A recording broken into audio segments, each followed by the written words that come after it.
第3章，老乡上课。陈杰的工作很忙，而且好像越来越忙，每天回来的越来越晚，而我因为找不到工作也焦头烂额，情绪低落，所以我俩基本上没有交流。偶尔他回来会带2瓶啤酒，我俩一人1瓶，就着1袋花生就把啤酒喝完。兄弟，这他妈就是深圳，没办法，大家都拼命，不拼就要被淘汰。陈杰冲着我抱怨，不用他讲，我也感受到了深圳的残酷。我给自己下了死任务，10天之内必须上班，所以我发了疯的找工作，把所有人的力量都用上了，包括苏雪娇。苏雪娇挺上心，很快给我打电话，问我进不进鞋厂。我问干什么工作，他说可以做业务，我说可以考虑。他道，你放心吧，你进去肯定有人罩你。我姐们还是会给点面子的。我皱皱眉头问，不会是那天遇到的那个女人吧？哎呦，看来你对人家印象挺深啊。就是她，别小看她，厉害得很，人家现在1个月赚3、4万呢。04年的时候，月赚3、4万简直是个天文数字，跟着这样的人混好像蛮有前途。不过我却断然拒绝，我不去。为什么不去啊？跟钱有仇？不为什么，不想去，不去就不去。你凶什么？把我好心当驴肝肺？我调整情绪说，没有凶，是心情不好。苏雪娇说，心情不好出来耍啊。我拒绝。出来吗？我保证不乱来了，就当放松一下心情，我们聊聊。我没有说话，然后他便说来接我，让我报位置。他开车接我去了宝安体育馆。夏日的晚上，体育馆里面很多人散步，我们漫步在林荫路上。苏雪娇很自然地凑上来，挽住了我的手臂。不要急嘛，找不到工作大不了我养你。我心情本来就不爽，苏雪娇这话惹得我更不快，我用力给了她1巴掌。要你养？苏雪娇八爪鱼似的吊着我的胳膊，娇嗔的喊，不养就不养吗？打人干什么 ？ZXR 来往的行人瞥见我们，任谁都觉得这是一对情侣，只是我心中清楚，苏雪娇除了身体之外，没有一点能够吸引到我，我们的灵魂根本就没有交集。你要真有大出息，得去做业务，跑市场。苏雪娇道。我默然，这话陈杰也跟我说过，但是我3棒子打不出屁来的性格能干业务。再说我想去做业务，也得有人要啊，谁能给我机会呢？你肯定刚来深圳没多久，你就没有深圳人的味儿。苏雪娇道。走，找个地方姐跟你上课。我心生警惕，不愿去。苏雪娇说，我首先衣着就不对，衬衫的扎在裤子里面，皮带最好是用纯色调的，如果要找业务工作，尽量要打上领带，然后皮鞋得擦得油光锃亮。我仔细听他讲，然后反思自己，内心便觉得惭愧。用苏雪娇的话说，我站在人群中，别人一眼就能看出我的土，别人能选择我吗？如果是几个月前，我肯定对苏雪娇这番话嗤之以鼻，但是现在我觉得他说的对。婆娑世界，芸芸众生，大部分人其实都长得狗眼。深圳的浮华浮躁扑面而来，谁第一眼看人不是先看衣着样貌？苏雪娇见我异动，便又拽我。我问他去哪里，他努了努嘴，前面是一幢新小区，就在楼上。我才知道苏雪娇就住这里，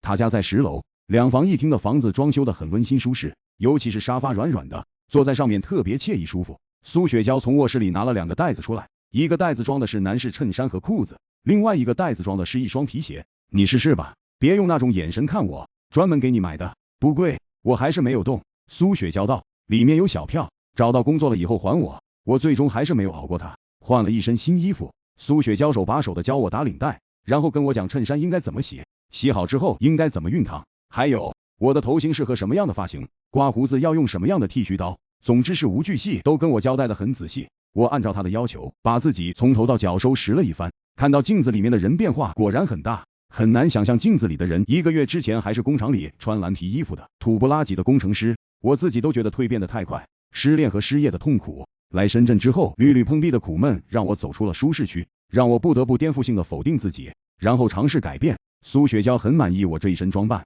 嘻嘻笑道，帅，陈斌，你还是变了，比当初上学的时候帅多了，你就这样穿着去找工作，大胆一些，我保管你能找到。我讪讪笑了笑，把腰带紧了紧。别，腰带就是这宽松度。苏雪娇抓着我的皮带松了2个口子，她人蹲在我面前，那个姿势非常暧昧，内衣都没穿，我一眼就看到了那一片，我立刻就有了反应。苏雪娇对我的反应洞若观火，怪笑一声，看看看，我让你看，看你还看不看？说话间，她刷一把就扯了我的皮带。如果说宋果是一头野鹿的话，苏雪娇就是一匹野马。一匹野鹿我还能勉强驾驭住，但是一匹野马，我就算抓住了缰绳也驾驭不了。我和苏雪娇在一起，明显她占据了绝对主导地位，就连做那事儿节奏都掌握在她的手中。我他妈非常不喜欢这种感觉，但是自己不争气，总是着她的道儿，从欲望的高山上滚落下来。我内心很空虚，躺着根本不想动。老家那些人都是傻 X，看老子挣了钱就说我在外面卖 X， 这世上女人卖 X 的那么多，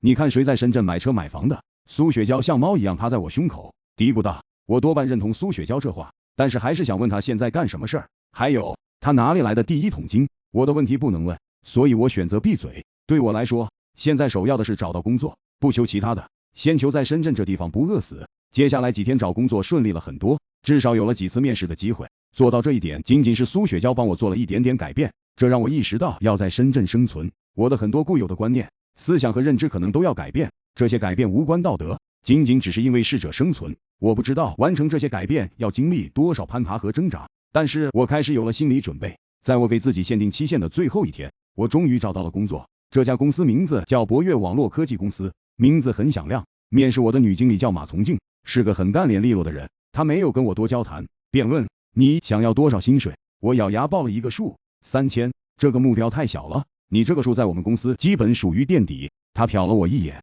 我这么讲吧，我们公司包住不包吃，试用期底薪1200，提成多劳多得，稍微努力过5000毛毛雨。我们只招年轻人，你还算年龄偏大的，但是我看你学历不错，我希望你能珍惜这个机会。明天上班有没有问题？我那个时候虽然涉世不深，但还是觉得马从静这番话有些不对劲，因为听起来这工作太好了，天上掉馅饼的事儿能落到我头上。不过当时我已经弹尽粮绝，没有选择了，所以我充满欣喜和期待的表示马上可以上班。那天我在宝安车站外面的天桥上，冲着滚滚的人流和车流，狠狠地嚎叫了一嗓子发泄我的兴奋。这一嗓子没有掀起太多的涟漪，过往的路人好像对这种情况见怪不怪。这就是深圳，别说我嚎一嗓子，就算我从天桥上跳下去，估计也难以让这些来去匆匆人停下片刻的脚步。陈杰跟我讲说，深圳的人像是拧紧了发条的机器，从早到晚就没有停下来的时候，因为别说停下来了，慢下来可能就意味着落后，落后就意味着被淘汰。回去之后我把这事儿跟陈杰分享，陈杰没有说太多话，下楼取了1000块钱给我。刚上班，手头紧，拿着，那一刻我真的很感动。我从桌上拿了一支烟，扔给陈杰一支，两人吞云吐雾。上大学那会儿老子抽精品白沙，现在他娘的只能抽毛白沙了。狗日的，面包会有的，牛奶会有的，不服就干，怕个吊。我道，说这话的时候，我内心踌躇满志，主要还是找到了工作，心里有憧憬。我觉得自己不差，在工厂的时候，我能够最快得到提拔成为工程师。我现在换个环境，换个工作，我也有信心，这可能是我性格最大的优点。我骨子里有一种乐观，所以我敢从东莞来深圳，敢从工厂走出来去闯江湖。而乐观的人是最容易被现实教训的。显然，我的教训才刚刚开始。